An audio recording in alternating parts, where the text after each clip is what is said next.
Hi everybody, this is Ron, and today is March 1st of 2012, and I just had the pleasure of doing this as a 93, is that correct?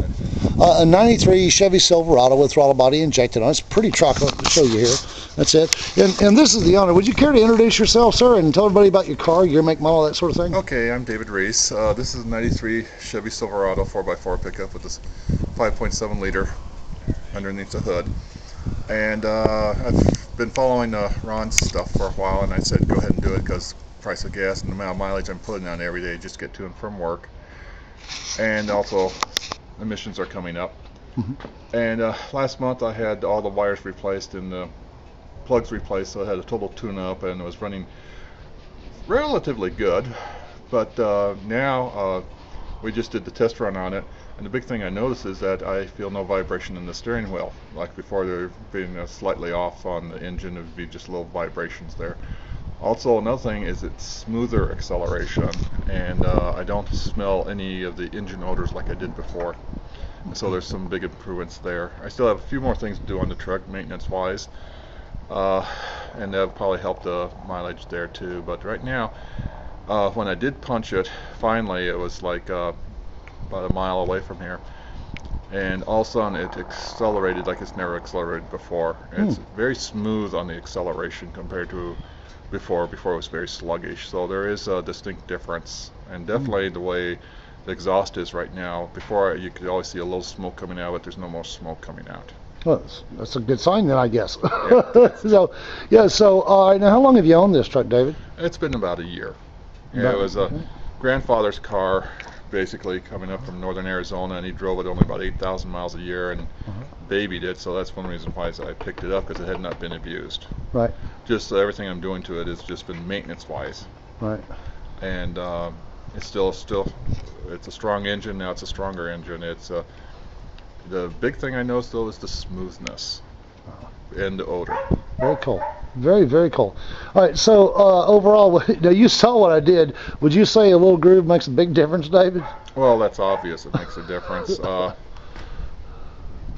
I talked to you about the reasons why they do that type of stuff too, and it's you can speak freely here. This is just fine. We do what's called a tripwire on sailplane gliders.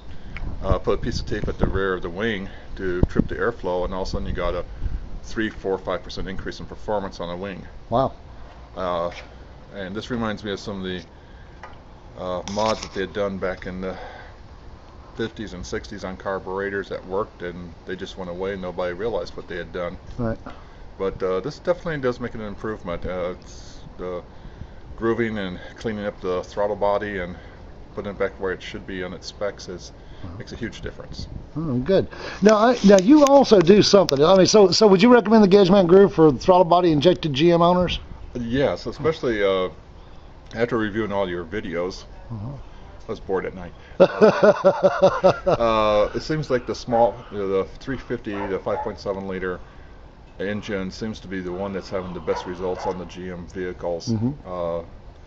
Pre-heavy computer, just the old basic computer works a lot better. Yeah, the TBI systems, they do, yeah. The more computers that you add onto the things, the less performance you'll ever get. But the older vehicles, they're well worth getting and fixing up and getting the good gas mileage. Right, now you're going to be going down for emissions pretty soon too. Can you bring me by a copy of the emissions slip? Yeah, I appreciate that. I'll put that up on YouTube.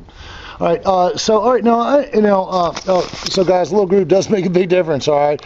And anyway, but now David also has another little project. As you can see, I mean, let me just give you an idea of how statuesque this gentleman is. Okay.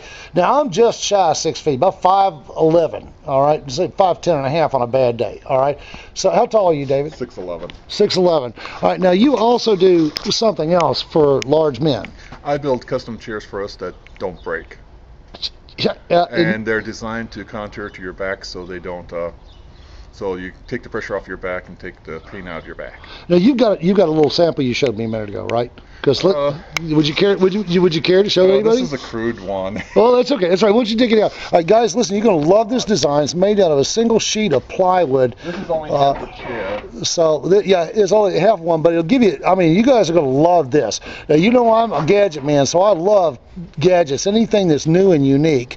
And while he says these designs have been around for a very long time, He's working on building these things out of. Well, I'll just let him show you as best he can. Well, this is the back. Okay, turn around. Let's show them how that lays out there. See the lounge, right? So you sit on this part, right? No. This is the two-piece chair.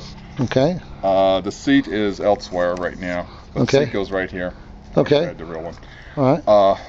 Right now we get about 300 pounds on this chair, but the new one that we're going to come out with will be 1-inch Baltic birch. And it'll carry about 400 pounds. Wow. And right now, this is just a model I made up just to experiment with the design. That's one piece of wood. This here's one piece. One piece of wood. Just look at that, guys. Look at that.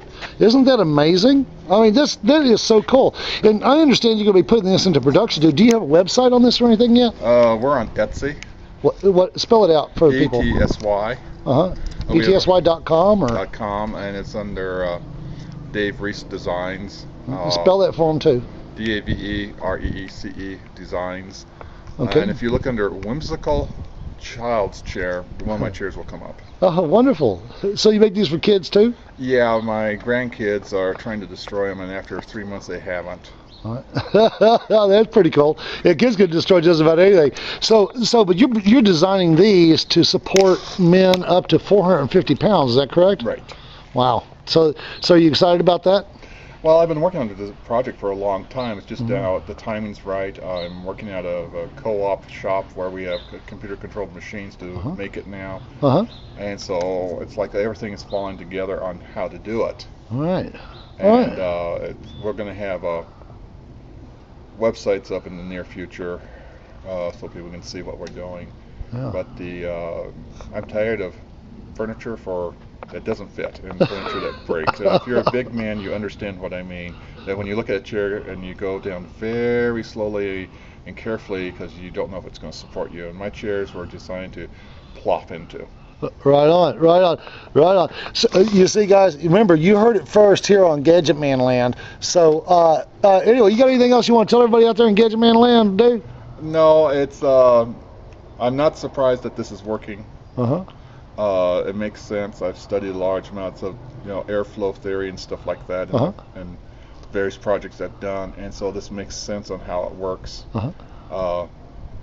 I guarantee you that somewhere in the deep, dark crevices of the research labs at GM and Ford, they've already done this, but don't bring it out. Yeah, that's a guarantee. And they've done a lot of work on this stuff, and they know how it works. And basically, all he did was blueprint it to probably the original specs. Well, this came as a flash of inspiration to me, by the way. Yeah. And but I think the great ideas do come to us all, guys. If you get an idea, please put it into play and see what happens. Refine your design, make it better, make this whole life better for all of us. We need your help.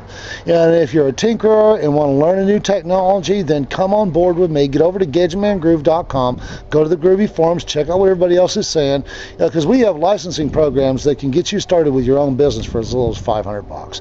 So if you're a person of high integrity and live to help others, then get in touch with me.